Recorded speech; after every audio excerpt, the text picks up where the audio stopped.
Hello student, कैसे हैं आप। उम्मीद है कि आप स्वस्थ होंगे।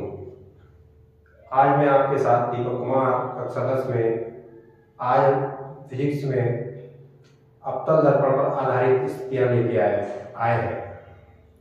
आज हम पढ़ेंगे अवतल दर्पण पर आधारित स्थितियां। अवतल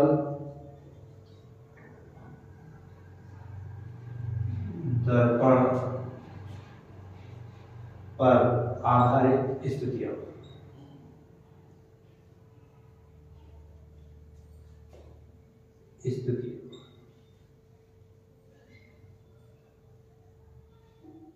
इसका बेसिक हमने पिछली वीडियो में आपको बता दिया था। उसकी एक स्थिति हमने पिछली वीडियो में कवर करवा रखी है, जब वस्तु अनंत पर हो।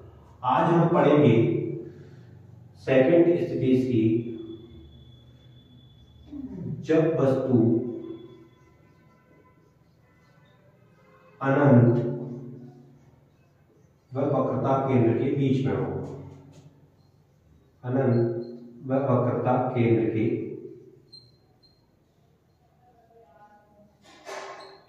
बीच में हो।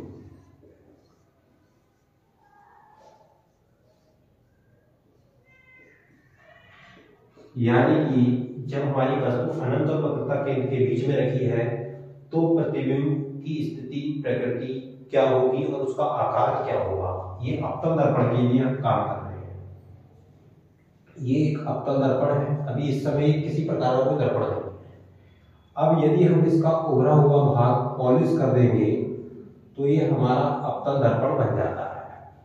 हमने बताया था अवतल दर्पण का जो मध्य बिंदु होता है वो हमारे क्या कहलाता है, ध्रुव कहलाता है। और उससे यानी कि उसके मध्य बिंदु से जो रेखा गुजरती है वो हमारी क्या कहलाती है, मुख्य अक्ष कहलाती है। यानी कि ये रेखा जो हो गई हमारी क्या हो गई, मुख्य अक्ष। और ये हमारा क्या हो गया, P, ये वाला पॉइंट, इसे हम क्या कहते हैं, ध्रुव। अब कोई वस्तु है, ये हमने मान लिया गया कोई ये A B वस्तु है। ये यहाँ कोई हमारा अनंत पॉइंट है। यहाँ कहीं आसपास इसका वक्रता केंद्र होगा। अभी हमने प्रदर्शित नहीं करा है क्योंकि हम उससे किरण काटते हुए लेके जाएंगे। तो पहले हमने ए बी क्या है, कोई हमारी एक वस्तु है। वस्तु ए बी के सिरे ए से चलने वाली प्रकाश की पहली किरण अक्ष के समांतर जाती है, जो दर्पण के किसी बिंदु M पर आपतित होती है। M पर आपतित होने के बाद यह प्रकाश की किरण परावर्तित हो जाती है और ये जिस बिंदु से परावर्तित होती है वो उसका क्या कहलाता है, फोकस कहलाता है। अब दूसरी किरण वस्तु ए बी के सिरे ए से चलती है और वो कहां से होकर के जाती है, यानी कि वो जिस बिंदु से होकर के जाती है उसे हम वक्रता केंद्र कहते हैं।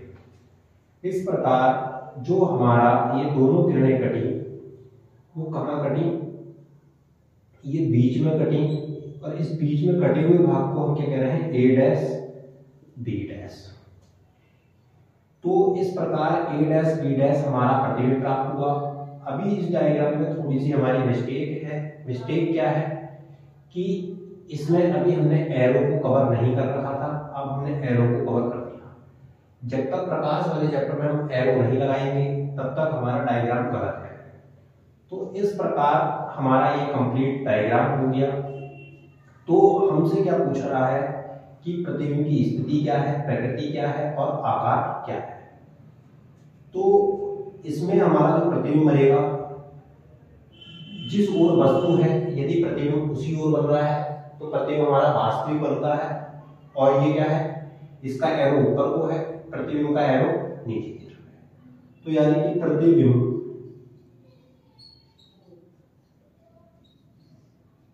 वास्तविक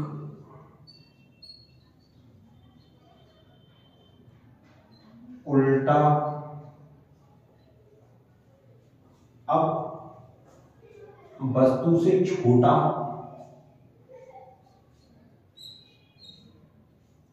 वस्तु से छोटा। अब ये देखिए वक्रता केंद्र और ये फोकस, इन दोनों के कहाँ बन रहा है, बीच में, तथा वक्रता केंद्र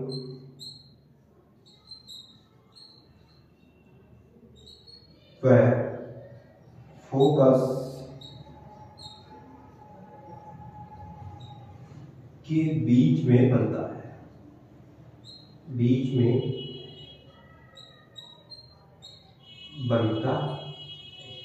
ये हमारी इसकी स्थितियां हैं। ज्यादा दिक्कत है तो इसे लिख लेंगे हम क्या, फोकस, और इसे हम क्या लिख लेंगे,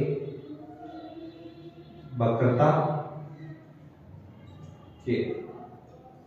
ये हमारी अवतल दर्पण पर आधारित एक स्थिति है जिसकी कंडीशन क्या है, जब वस्तु हमारी अनंत व वक्रता केंद्र के बीच में रखी हो। आप लोग इसको ध्यानपूर्वक समझते हुए इस डायग्राम को अपनी कॉपी में नोट कर लें। और ये इसकी स्थितियां हैं।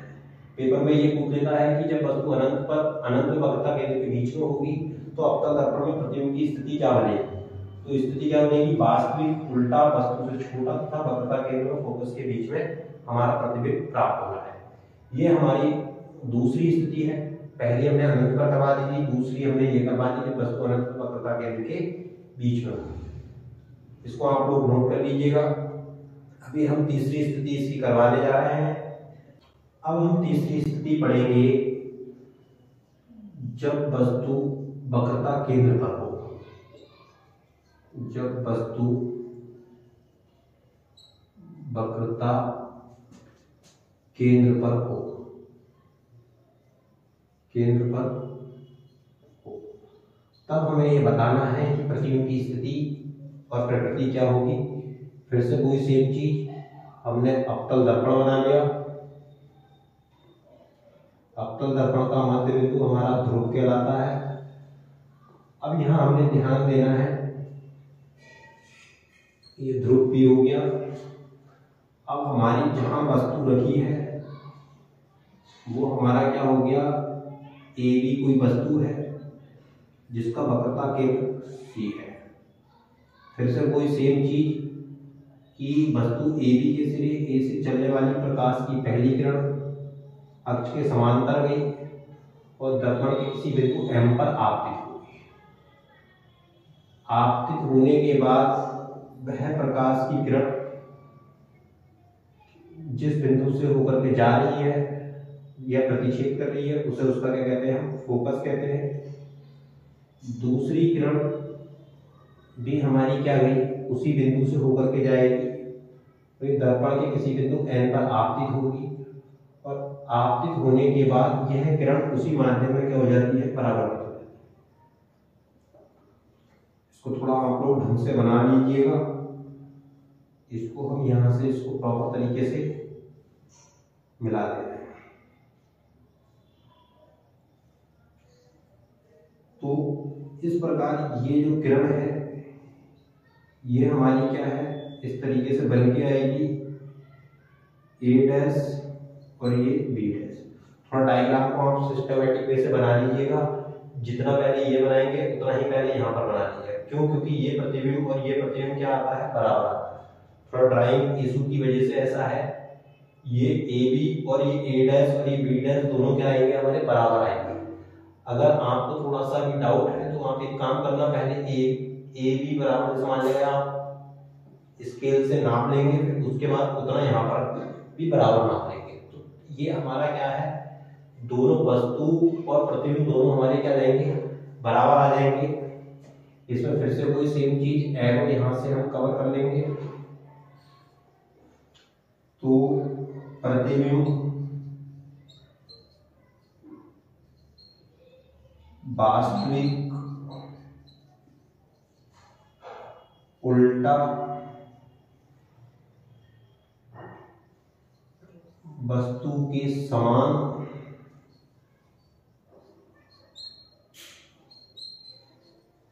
तथा वक्रता केंद्र पर बनता है, तथा वक्रता केंद्र पर बनता है। ये इसकी हमारी स्थिति है। एरो जरूर लगाइएगा आप लोग।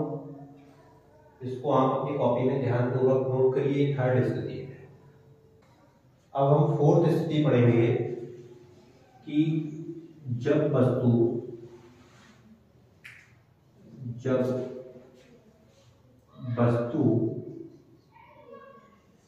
वक्रता केंद्र C व फोकस F के बीच में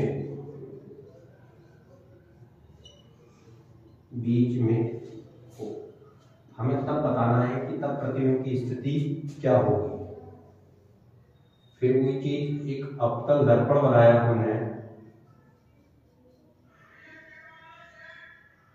अवतल दर्पण का ये मध्य बिंदु हमारा क्या है, P है, और उसके बाद ये हमारा क्या हो गया, मुख्य अक्ष।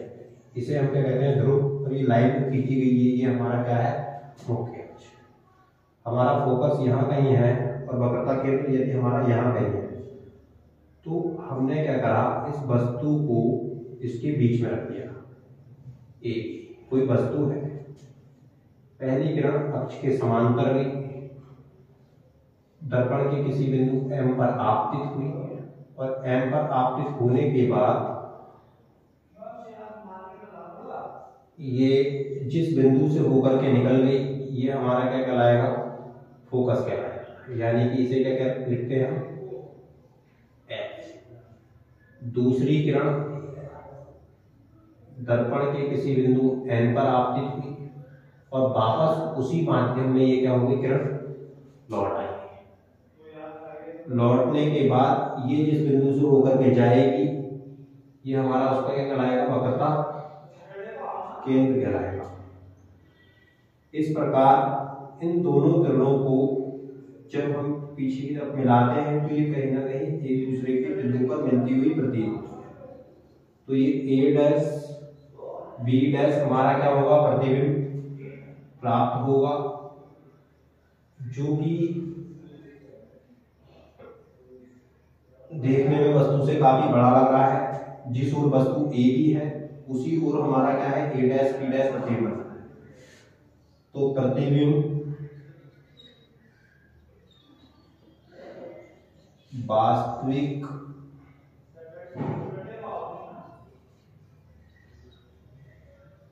उल्टा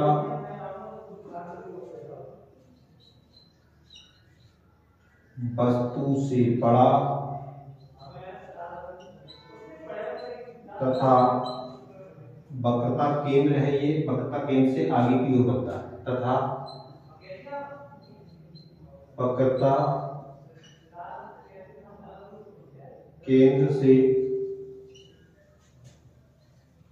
आगे की ओर बनता है, आगे की ओर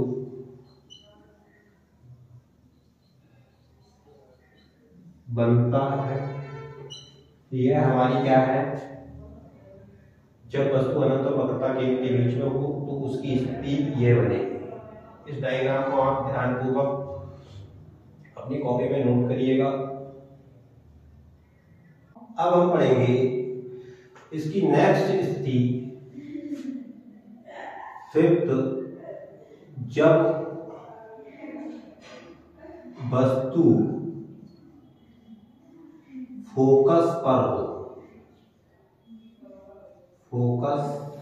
पर हो, तो हमें उसकी स्थिति बतानी है कि जब वस्तु हमारी फोकस पर होगी, तो प्रतिबिंब की स्थिति क्या बनेगी।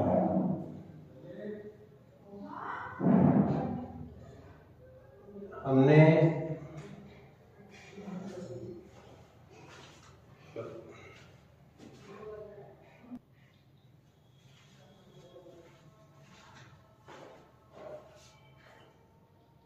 अब हम पांचवी स्थिति पढ़ेंगे, जब वस्तु फोकस पर हो। जब वस्तु फोकस पर हो, तो हमें प्रतिबिंब की स्थिति, प्रकृति और आकार ज्ञात करना है। हमने फिर वही सेम चीज करी कि एक अवतल दर्पण बना लिया।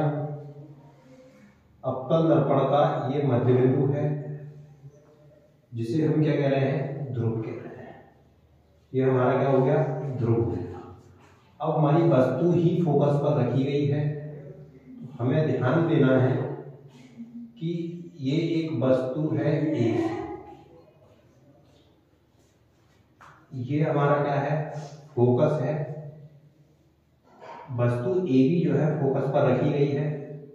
तो पहली किरण अक्ष के समांतर गई और दर्पण के किसी बिंदु M पर आपतित होगी और वह किरण उसके फोकस से होकर के सीधी निकल जाती है। अब हमें ये पता है कि दूसरी किरण कहां से होकर के जाएगी, हमारी वक्रता केंद्र से होकर के जाएगी। तो वक्रता केंद्र पीछे है, किरण को पीछे लाना थोड़ा सा संभव नहीं है, इसलिए ये किरण क्या है, दर्पण पर पहले आगे की तरफ टकराएगी यानी एन बिंदु, और टकराकर वापस उसी माध्यम में ये किरण क्या है, लौट आएगी और उसके केंद्र से होकर के ये सीधी निकलेगी। ये हमारा क्या हो गया, वक्रता केंद्र हो गया। और इस प्रकार ये दोनों किरणें जो है हमारी, इस प्रकार ये दोनों किरणें हमारी क्या है, अनंत पर मिलती हुई क्या होंगी, प्रतीत होंगी। ए डैश, सॉरी इसे हम क्या मानेंगे, बी डैश, इसे क्या मानेंगे हम, ए डैश। तो हमारा प्रतिबिंब जो बनेगा, प्रतिबिंब वास्तविक उल्टा वस्तु से बड़ा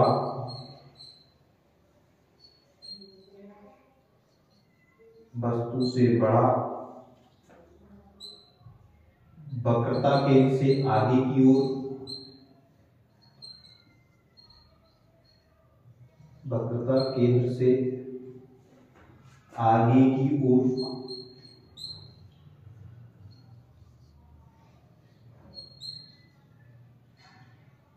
तथा अनंत पर बनता है, तथा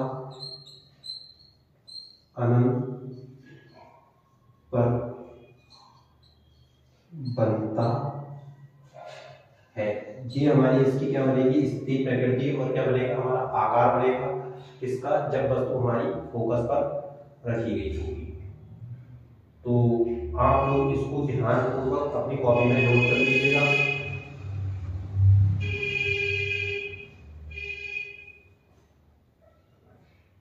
तो आप लोग इसको ध्यानपूर्वक अपनी कॉपी में नोट कर लीजिएगा। अब हम लास्ट स्थिति तथा छठी स्थिति पढ़ेंगे, जब वस्तु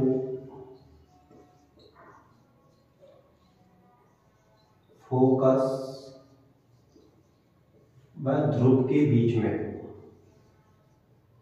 फोकस व ध्रुव के बीच में हो तो प्रतिबिंब की हमें स्थिति, प्रकृति और आकार हमें बताना है। इसमें हमने क्या करा, ये फिर कोई चीज सेम एक अवतल दर्पण लिया, इसका मध्य बिंदु हमने क्या माना, ध्रुव माना, और इसके साथ जो रेखा गई उसे हमने क्या माना, मुख्य अक्ष माना। अब हमारी कंडीशन क्या है, ध्रुव ये हो गया, फोकस ये हो गया, तो यानी कि हमारी जो वस्तु रखी जाएगी वो इन दोनों के क्या रखी जाएगी, बीच में रखी जाएगी, यानी कि फोकस हमारा कहाँ होगा, यहाँ कहीं होगा।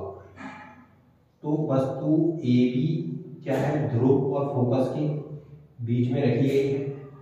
इसके सिरे ए से चलने वाली प्रकाश की पहली किरण अक्ष के समांतर जाती है और दर्पण के किसी बिंदु M पर आपतित होती है। आपतित होने के बाद यह उसके फोकस से होकर के सीधी निकल जाती है। देखो अब इसने यहाँ काटा तो अब हमें फोकस कहाँ बनाना पड़ेगा, यहाँ बनाना पड़ेगा। फिर वही सेम चीज दूसरी किरण दर्पण के किसी बिंदु n पर आपतित हुई और वापस ये क्या हो गई, उसी माध्यम में क्या हो जाती है, परावर्तित हो जाती है। तथा इस प्रकार ये दूसरी किरण क्या है, वक्रता केंद्र से होकर के ये सीधे, ये हल्का सा आप यहाँ पर क्या करेंगे, हल्का सा बैंड देंगे, हल्का सा यहाँ पर क्या देंगे आप, बैंड देंगे, तब जाकर के ये सीधी किरण आएगी। तो इस प्रकार ये दोनों किरणें एक दूसरे को यहाँ कहीं नहीं काटेंगी। और अब इन दोनों किरणों को हम क्या करेंगे, ये मुख्य अक्ष हमने अपना आगे की तरफ को बढ़ाया, ये n से प्रकाश की किरण को हमने क्या है, दर्पण के पीछे जाती हुई प्रतीत होंगी इस प्रकार से। और ये हमारा क्या बनेगा, यहाँ पर a डैश और ये b डैश प्रतिबिंब प्राप्त होगा। ये हमारा क्या था, m से था। a डैश b डैश हमारा प्रतिबिंब प्राप्त होगा। देखो ये वस्तु दर्पण की लेफ्ट साइड में है और जो प्रतिबिंब हमारा बन रहा है दर्पण के राइट हैंड साइड में बन रहा है। लेफ्ट और राइट का निर्धारण हम कहां से करते हैं, इस ध्रुव से करते हैं। ध्रुव से पीछे की तरफ का लेफ्ट साइड, ध्रुव से आगे की तरफ का राइट साइड। तो अब हमारा क्या बना, प्रतिबिंब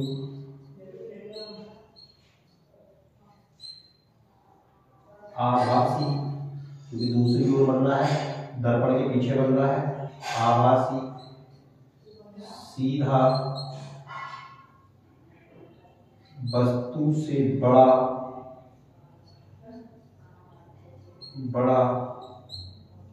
तथा दर्पण के पीछे की ओर बनता है, पीछे की ओर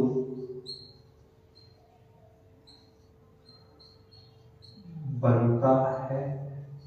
ये इसकी हमारी क्या है, स्थितियां हैं।